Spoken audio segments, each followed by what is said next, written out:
सभी छोटों को ढेर सारा प्यार और बड़ों को नमस्कार। साथियों, आज की कथा है एक सदाचार कथा और ये अपनी 30 कथाओं वाली पुस्तक की आखिरी कथा है। ये पुस्तक आज हमारी कंप्लीट हो जाएगी। ये 30वें नंबर की कथा है, एक सदाचार कथा। और हमारी आपसे उम्मीद है, प्रार्थना है कि कथा को आखिर तक जरूर सुने। तो आइए शुरू करते हैं। एक सदाचार कथा। राजा हरिश्चंद्र के कोई संतान न थी। उन्होंने पर्वत और नारद इन दो ऋषियों से इसका उपाय पूछा। देवऋषि नारद ने उन्हें वरुण देव की आराधना करने की सलाह दी। राजा ने वरुण की आराधना की और पुत्र प्राप्ति कर उससे उनके यजन की भी प्रतिज्ञा की। इससे उन्हें पुत्र प्राप्त हुआ और उसका नाम रोहित रखा। कुछ दिन बाद जब वरुण ने हरिश्चंद्र को अपनी प्रतिज्ञा का स्मरण करवाया तो उन्होंने उत्तर दिया, जब तक शिशु के दांत नहीं उत्पन्न होते वह शिशु अमेध्य रहता है, अतः दांत निकलने पर यज्ञ करना उचित होगा। देखो साथियों, कितनी अच्छी बात है। कोई भी बच्चा जन्म लेता है, जब तक उसके दांत ना निकले तब तक जो यज्ञ हवन है वो संपूर्ण नहीं माना जाता। ये एक ज्ञान की बात निकली कथा से। वरुण ने बच्चे के दांत निकलने पर जब उन्हें पुनः स्मरण दिलाया तब हरिश्चंद्र ने कहा, अभी तो इसके दूध के ही दांत निकले हैं, यह अभी निरा बच्चा ही है। दूध के दांत गिर गए, गिरकर नए दांत आ जाने दीजिए, तब यज्ञ करूंगा। फिर दांत निकलने पर वरुण ने कहा, अब तो बालक के स्थायी दांत भी निकल आए, अब तो यज्ञ करो। इस पर हरिश्चंद्र ने कहा, यह क्षत्रिय कुलोपन्न बालक है। क्षत्रिय जब तक कवच धारण नहीं करता तब तक किसी यज्ञ कार्य के लिए उपयुक्त नहीं होता। बस इसे कवच शस्त्र धारण करने योग्य हो जाने दीजिए, फिर आपके आदेश अनुसार यज्ञ करूंगा। वरुण ने उत्तर दिया, बहुत ठीक। इस प्रकार रोहित 16-17 वर्षों का हो गया और शस्त्र कवच भी धारण करने लगा।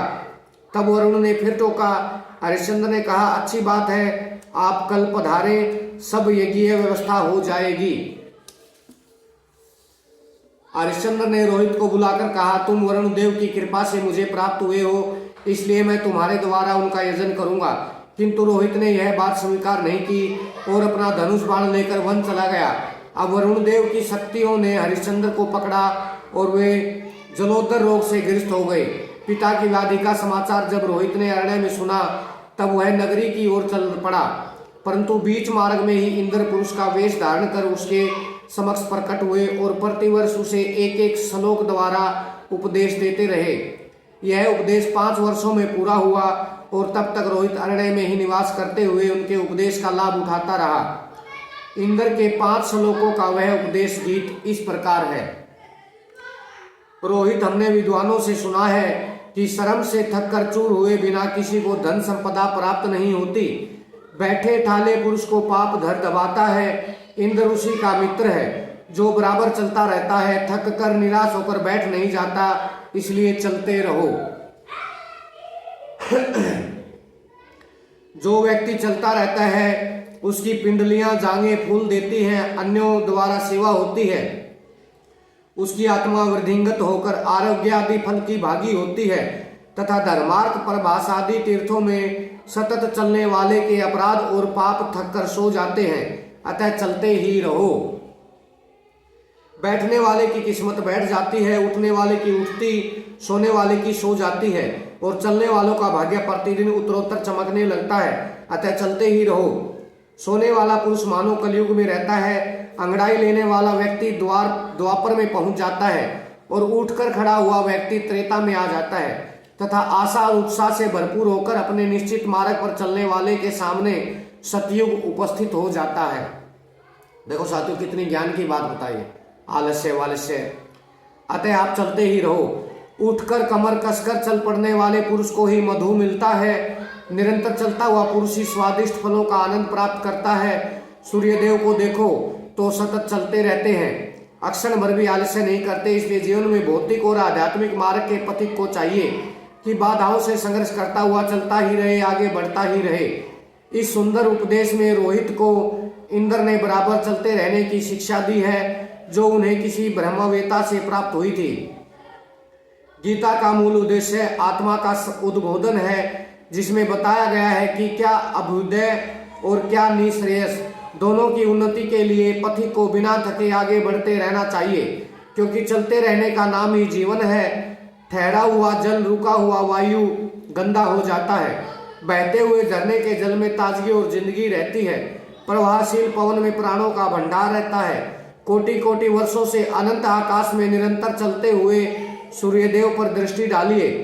वह असंख्य लोक लोकांतरों का भ्रमण करते हुए हमारे द्वार पर आकर हमें निरंतर उपदेश दे रहे हैं। जो अपने मार्ग में आगे कदम उठाते बढ़ते जाते हैं, भगवान उनका कल्याण निश्चित रूप से स्वयं करते हैं। अंत में रोहित को वन में ही अजिगृत मुनि अपने 3 पुत्रों के साथ भूख से संतप्त दृष्टिगोचर हुए।